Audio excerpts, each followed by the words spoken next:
नमस्कार। आज हम आप लोग को नए ई प्रोक्योरमेंट सिस्टम पर डिपो के लेवल पर सीएमआर रिसीट के बारे में एक छोटा डिमॉन्स्ट्रेशन देंगे। तो सबसे पहले इसके लिए आपको ई प्रोक्योरमेंट के होम पेज पर आना है, जहां पर कि अपने डिपो का लॉगिन करना है। मैं आपको करके दिखाता हूं। शाखा यहाँ पे विपणन शाखा चूज़ करनी है। फिर यूज़र टाइप में यहाँ पर आपको डिपो यूज़र नज़र आएगा, उसको चूज़ करिए। फिर जनपद में मैं एग्जाम्पल सहारनपुर के लिए करे ले रहा हूँ, सहारनपुर। यहाँ पर हम CWC पिलखनी के लिए लॉगिन कर रहे हैं।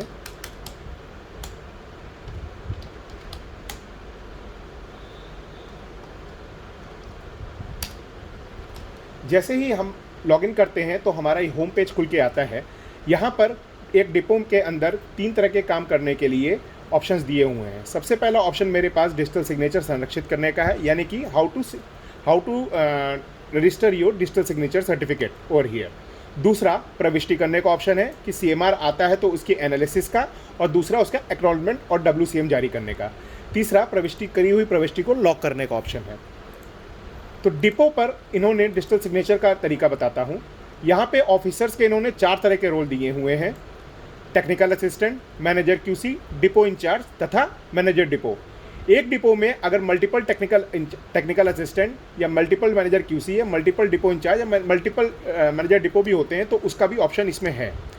तो सबसे पहले तो मैं आपको अपनी DSC रजिस्टर कैसे करनी है उसका तरीका बताता हूँ। तो मैंने एक DSC तो पहले ही रजिस्टर कर रखी है एज ए टेक्निकल असिस्टेंट, तो मैं आपको एक मैनेजर QC की DSC रजिस्टर करने का तरीका बता रहा हूँ। सेम प्रोसीजर है सब सारे लेवल्स के लिए, तो एक ही का बताऊँगा, आप अपने आप समझ जाएंगे। मैनेजर QC का मैं सेलेक्ट करता हूँ। ऑफिसर नेम,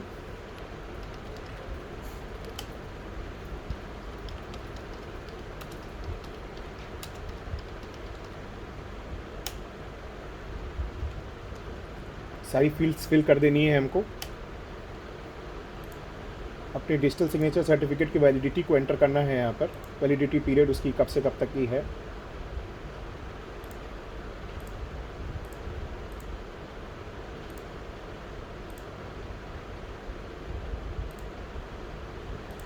यहाँ पर आकर के आपको अपना सर्टिफिकेट सेलेक्ट करना है। सर्टिफिकेट सेलेक्ट करने के पहले आपको अपना सर्टिफिकेट इंस्टॉल करना पड़ेगा अपने सिस्टम पर, जिसके लिए आपको capicom.dll फाइल है उसको उसको डाउनलोड करके उसको एक्सट्रैक्ट करना है जिप फोल्डर से, और उस फाइल को अपने सिस्टम की C ड्राइव में सेव कर देना है। और उसके बाद आप अपने सर्टिफिकेट को यहाँ से सेलेक्ट कर सकते हैं। मैं अपना सर्टिफिकेट सेलेक्ट कर रहा हूँ। यहाँ पे मेरा नाम आ गया है। उसके बाद इसको हस्ताक्षरित करना है। Do you want this website to create the digital signature now? हम इसमें येस करेंगे। हमने जैसे ही येस किया, फिर हमको यहाँ पर अपना पिन डालना पड़ेगा।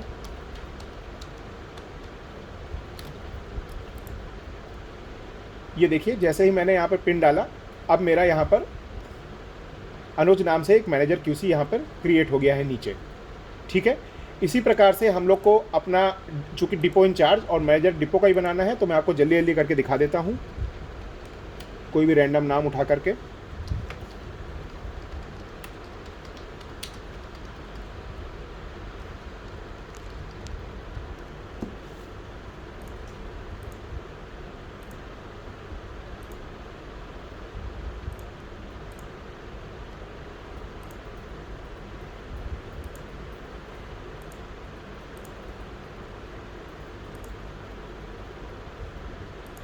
सर्टिफिकेट को सेलेक्ट करिए और हस्ताक्षरित कर दीजिए। डेटा आपका सेव हो गया है। यहाँ पे डिपो इंचार्ज का भी एक DSC मैंने सेव कर दी है। इसी प्रकार से एक मैनेजर डिपो की भी DSC सेव कर देते हैं। कुछ भी रैंडम नाम डाल रहा हूँ मैं।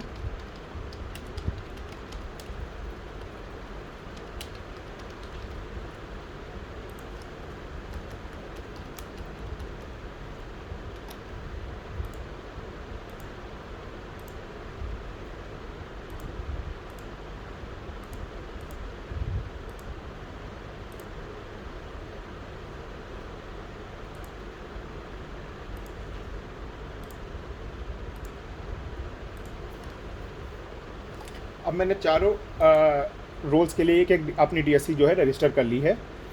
अब मैं आपको इसकी एंट्रीज करना बताता हूँ।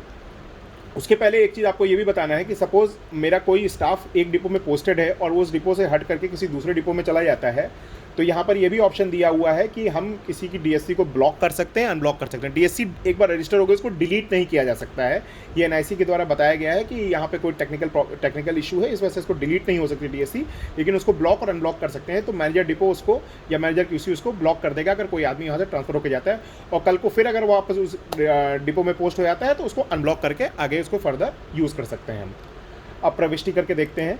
यहाँ पे प्रविष्टि में गए, सीएमआर एनालिसिस। यहाँ पर हम लोगों ने 2 लॉट्स बैकएंड पे बनवा रखी हैं, 2 कंसाइनमेंट्स हैं सीएमआर के, एक 290 कुंटल के। तो हम उसमें से पहला वाला चूज़ कर लेते हैं। पावती प्रविष्टि करें का ऑप्शन है।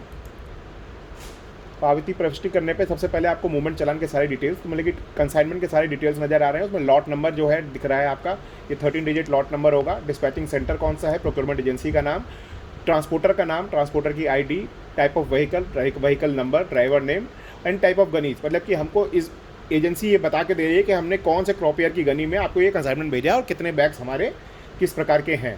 हम एंट्री करके देखते हैं। डिपो रिसीट एंट्री थे, यहाँ से काम शुरू होता है। स्टैक नंबर पहले जो हमको डिपो में जिस स्टैक नंबर्स में स्टैकिंग हुई है उसको करा। कमोडिटी वैरायटी मैंने आपको यहाँ पे 8 ऑप्शन दिए हुए हैं। आरआरसी, यूआरएस, एफएक्यू, आरजीए के एफएक्यू और यूआरएस, इसी तरह से पारबॉइल्ड राइस का भी एफएक्यू यूआरएस का हमने आपको ऑप्शन दिया है। सपोज हम आरआरसी एफएक्यू की एंट्री करते हैं। Condition of the bags, fit या अनफिट आपको चूज़ करना। अनफिट चूज़ करेंगे तो लॉट आपकी पास नहीं हो सकती, फिट चूज़ करेंगे तो लॉट पे आप आगे काम कर पाएंगे। रिसीव्ड क्वांटिटी, हमारे पास 290 कुंटल का लॉट आया था। सपोज हम 289.5 की एंट्री करते हैं। यहाँ पर अब हमारे डिपो पर हमको चूज़ करना है कि वहाँ पर कितने बोरे कौन से क्रॉप ईयर के। हम 19-20 में गए, बैग का प्रकार चुनेंगे आरएमएस 19-20। उन्होंने 580 बोरे दिखाए थे। सपोज़ यहाँ पर 580 ना होकर के 500 बोरे ही होते हैं। हमने 500 की एंट्री इसकी करी और 2019-20 के ही केएमएस 19-20 के सपोज़ बाकी के 80 बोरे थे, हमने उसकी भी एंट्री कर दी। तो यहाँ पर हम मल्टीपल क्रॉप ईयर के बोरे यहाँ पर हम सेलेक्ट कर सकते हैं। ये जो बोरे एक बार यहाँ पे सेलेक्ट हो जाएंगे, ये ऑटोमेटिकली हमारे एक्नॉलेजमेंट में भी दिखेंगे और साथ ही साथ हमारे बिलिंग पर भी सीधा सीधा इसका रेट कैलकुलेट होकर के जाएगा। तो ये बहुत ही केयरफुली यहाँ पर इसकी एंट्री करनी है। फिर हम एनालिसिस पे आते हैं। ऑलरेडी जो रेफरेंसेस हैं, जो यूनिफॉर्म स्पेसिफिकेशंस हैं, वो वहाँ पे मास्टर पर आरओ लेवल से फीड हो जाएंगे। यहाँ पर फिर भी ब्रैकेट में इनको दिखा दिया गया है। तो आइए हम लोग एंट्री करके देखते हैं इसके refraction. Foreign matter 0.3 total,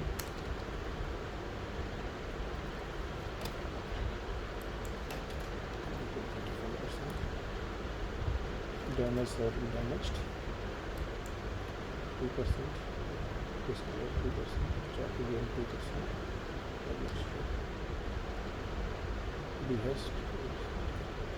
moisture content. यहाँ पर मॉइस्चर कंटेंट अगर 14% से ज़्यादा होता है तो मैं आपको दिखा देता हूँ, तो ऑटोमेटिकली यहाँ पे मॉइस्चर कट भी लग जाएगा।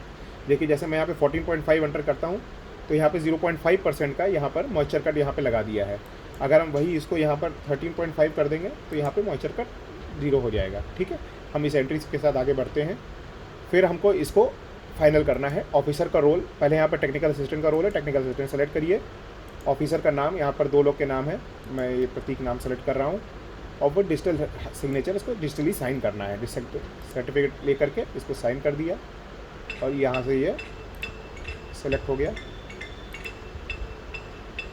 और ये देखिए, ये मेरा एनालिसिस रिपोर्ट एक्सेप्टेंस नोट यहाँ पे जनरेट हो गया इसको कार्ड। तो देखिए जैसे ही हम लोगों ने वहाँ पर डिजिटली साइन किया था तो यहाँ पर नीचे आ गया है लिख के, name and signature of the technical assistant FCI, digitally signed by Prateek, क्योंकि मेरे नाम पे यहाँ पे डमी आईडी बनी हुई है। डिजिटली साइंड बाई प्रतीक, मेरा पूरा नाम जो डिजिटल सिग्नेचर में नाम है, और मेरा डिजिटल सिग्नेचर का नंबर, सीरियल नंबर यहाँ पर आ गया, और कितने बजे यहाँ पर एंट्री की गई है और रीज़न यहाँ पे अप्रूव्ड है। पॉज करो। ठीक है, तो यहाँ पर टेक्निकल असिस्टेंट ने एंट्री कर दी है, कैसे की है ना आपने देख ली है। अब हमको क्या करना है कि मैनेजर QC को वो एंट्री को लॉक करना है। तो CMR एनालिसिस लॉक में जाएगा। यहाँ पर देखिए, यहाँ पे अप्रूव्ड जो पुराने यहाँ पर ट्रेनिंग पर्पज़ के लिए यूज़ किए गए तो अप्रूव्ड एक्सेप्टेंस नोट में दिखा रहे हैं, और यहाँ पर पेंडिंग एक्सेप्टेंस नोट 1 दिखा रहा है जो भी हमने किया है। हम इसको क्लिक करते हैं। यहाँ पर हमारा देखिए अभी जो हमने एंट्री किया था वो यहाँ दिखा दिया। इसको व्यू करना है, व्यू किया। देखिए रिसीव क्वांटिटी हमारी 289.5, कैसे कैसे हमने जहाँ गनी बैग के डिटेल्स वगैरह सारे एंटर किए थे, जो रिफ्रैक्शन एंटर किए थे वो सारे आ गए हैं। टेक्निकल असिस्टेंट का डिजिटल सिग्नेचर भी दिख रहा है। अब मैनेजर QC को देख लेना है कि अगर ये सही है तो इसकी एंट्री कर देनी है, इसको अप्रूव कर देना है। और अगर ये सही नहीं है तो अभी भी प्रविष्टि वाले ऑप्शन में जा करके वो अपने टीए को बता देगा कि गलत है, तो यहाँ पर जा करके वो उसको एडिट कर सकता है। ठीक है, तो अब मैं इसको एडिट की अगर ज़रूरत नहीं है तो मैं इसको प्रविष्टि को लॉक करने के लिए फिर से जा रहा हूँ। पेंडिंग एक्सेप्टेंस नोट पे हमने क्लिक किया, व्यू में गए और यहाँ पर डिजिटल सिग्नेचर से अब साइन करना है। ऑफिसर नेम अनुज, मैनेजर क्यूसी उन्होंने नाम ये सेलेक्ट किया था, सर्टिफिकेट सेलेक्ट किया, यहाँ पे नाम आ गया और ये डिजिटली साइन करना है। और ये देखिए ये एक्सेप्टेंस नोट आपका जनरेट हो गया है। यहाँ पर टीए के साइन और सिग्नेचर्स आ गए हैं। यहाँ पर मैनेजर क्यूसी का नाम और उसके डीएससी में उसका नाम, उसके डीएससी का सीरियल नंबर और डेट और टाइम और रीज़न अप्रूव सब कुछ आ गया है। अब ये एक्सेप्टेंस नोट फाइनल हो गया है। क्यूसी साइड का काम इसमें यहीं तक क्या कहते हैं लिमिटेड है। अब डिपो इंचार्ज और मैनेजर डिपो का रोल शुरू होता है। तो हम फिर से प्रविष्टि में जाएंगे, प्रविष्टि में जाके CMR एक्नॉलेजमेंट क्लिक करेंगे। ये देखिए यहाँ पर ये एक्सेप्ट कर लिया गया है लॉट क्यूसी द्वारा, तो एक्सेप्टेड दिखा रहा है स्थिति इसकी। इसको हम पावती प्रविष्टि में जाते हैं। पावती प्रविष्टि में सबसे पहले तो वही मूवमेंट चलान के डिटेल्स कि उसने हमको क्या भेजा था। ठीक है, यहाँ पर रेपिटेशन ना हो, हमको फिर से बोरे वगैरह ना सेलेक्ट करने पड़े, इसलिए हम जो एंट्री ऑलरेडी एक्सेप्टेंस नोट के समय हो चुकी है वही कैप्चर हो गई है। फिर 10% पेमेंट जो होता है 58 बोरों का 580 बोरे की लॉट, उसका 10% पेमेंट जो यहाँ पे करना है और 2% पेमेंट का यहाँ पे ऑप्शन दिया हुआ है। तो मैं आपको एक रैंडम जल्दी से एक एंट्री करके दिखा देता हूँ। ठीक है, सपोज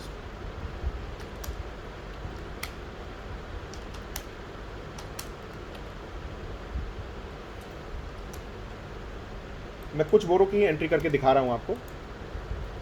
यहाँ पर टेयर पेमेंट सपोज चूँकि एग्जांपल है, टेयर पेमेंट 250 540 ग्राम,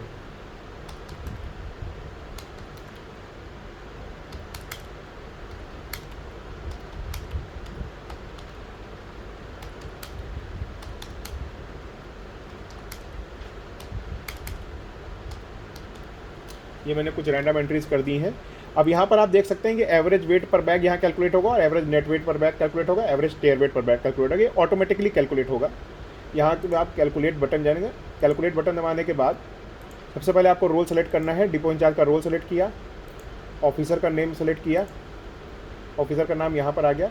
अब यहाँ पर आप कैलकुलेट बटन जैसे ही दबाएंगे अपना डिपो इंचार्ज अपना डिटेल भर के, तो यहाँ पर एवरेज ग्रॉस वेट जो है, मैंने चूँकि 5 ही 6 बोरे एंटर किए थे, इस वजह से एवरेज ग्रॉस वेट इसका 58 बोरे के हिसाब से कम आया है 5 किलो। उसमें से एवरेज ग्रॉस वेट में से जब ये 580 ग्राम को माइनस करके एवरेज नेट वेट पर बैग निकाल दिया और एवरेज टेयर वेट पर बैग जो आपने 12 बोरे का वजन कलेक्ट किया था उसका एवरेज निकाल दिया है।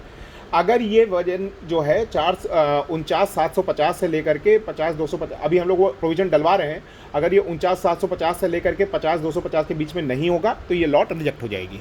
ठीक है, हम आगे शुरू करते हैं। अभी ये प्रोविज़न यहाँ पर नहीं है लेकिन आगे चल के प्रोविज़न आ जाएगा। यहाँ पर हमने सर्टिफिकेट सेलेक्ट किया और इसको सबमिट कर दिया। ये देखिए यहाँ पर आपका जो है इसका एक्नॉलेजमेंट कम WCM जो है डिपो इंचार्ज लेवल पर क्रिएट हो गया है, फिर से जैसे पहले हुआ था। यहाँ पर इसका डिजिटली साइन होके आ गया है। अभी आप लोग ये सोच रहे होंगे कि इसमें जो है नेट वेट और ग्रॉस वेट टोटल कंसाइनमेंट का नहीं आ रहा है, तो वो भी 1-2 दिन में एंट्रीज इसमें आ जाएंगी और आप लोग आपको अपडेटेड विंडोज़ दी जाएंगी। अपडेटेड विंडोज़ में आप लोग देख पाएंगे कि उसकी एंट्रीज आ गई है। ये आपको डेमो बता रहा हूँ कि एंट्री का फ्लो कैसे हो रहा है। नेक्स्ट अब जाता है यहाँ पे मैनेजर डिपो को CMR एक्नॉलेजमेंट को लॉक करना है। तो CMR एक्नॉलेजमेंट देखिए अप्रूव्ड जो पुराने एक्नॉलेजमेंट्स हैं, अगर हम इस पर क्लिक करेंगे तो आप देख सकते हैं डेमो पर्पज़ के लिए पहले भी NIC द्वारा बनाए गए थे। तो ये सब जो हैं, ये देखिए पुराने में एक्नॉलेजमेंट आपको दिखाई दे रहा हूँ, ये इस तरह से एंट्री करी गई हैं। और इसी तरह से आपको नया वाला करना है तो हम पेंडिंग WCM एक्नॉलेजमेंट WCM को क्लिक करते हैं, जो एक पेंडिंग है इसको आप यहाँ पे सेलेक्ट कर लीजिए, व्यू कर लीजिए। अगर कई सारे पेंडिंग होंगे तो वो ऑटोमेटिकली पॉपुलेट हो जाएंगे वहाँ पे स्क्रीन पे। ये सारी एंट्री हमारे डिपो इंचार्ज ने करके रखी है। अगर डिपो इंचार्ज की एंट्री से वो संतुष्ट नहीं है, मैनेजर डिपो को लगता है कि नहीं लॉट सही नहीं है, तो वो अभी भी एडिट का ऑप्शन है वहाँ पर, वो एडिट हो सकती है अभी भी। यहाँ से जाकर प्रविष्टि वाले के अंदर में CMR एक्नॉलेजमेंट में यहाँ पर हम लोग अगर इसको सेलेक्ट करेंगे, एडिट और लॉक एक्नॉलेजमेंट में जाते हैं और हम इसको सेलेक्ट करेंगे, सर्च करते हैं, तो यहाँ पर हमको ऑप्शन मिल जाएगा। CMR एक्नॉलेजमेंट लॉक में आके हम पेंडिंग एक्नॉलेजमेंट में जाएंगे, इसको व्यू किया, यहाँ पर सारी चीज़ें आ रही हैं। बस सिंपली मैनेजर डिपो को जा करके अपना नाम सेलेक्ट करना है, सर्टिफिकेट सेलेक्ट करना है, डिजिटली साइन कर देना है और ये कंसाइनमेंट आपका एक्सेप्ट हो गया है यहाँ पर। बस इतना काम है मेजर डिपो का, और डिपो लेवल पर जितने भी काम है सब यहाँ पर है। अब ये जो आपके कंसाइनमेंट ये बन गया, आपके जो दोनों डॉक्यूमेंट जनरेट हुए हैं, ये ऑटोमेटिकली फ्लो कर जाएगा कंसर्न एजेंसी के जो डिस्ट्रिक्ट के लॉगिन्स हैं, और वहाँ पर क्या कहते हैं जो उनके सेंटर इंचार्जेस के लॉगिन है, जहाँ से वो अपना बिल जनरेशन का काम शुरू कर पाएंगे। तो आई होप कि आप लोग को थोड़ा सा मैं समझा पाया हूँ कि किस प्रकार से यहाँ पे एंट्रीज़ होनी है। अभी इसमें कुछ सुधार किए जा रहे हैं जो कि धीरे धीरे जो कि इसमें इनकॉर्पोरेट करेंगे, and we will keep you updated about that. Thank you.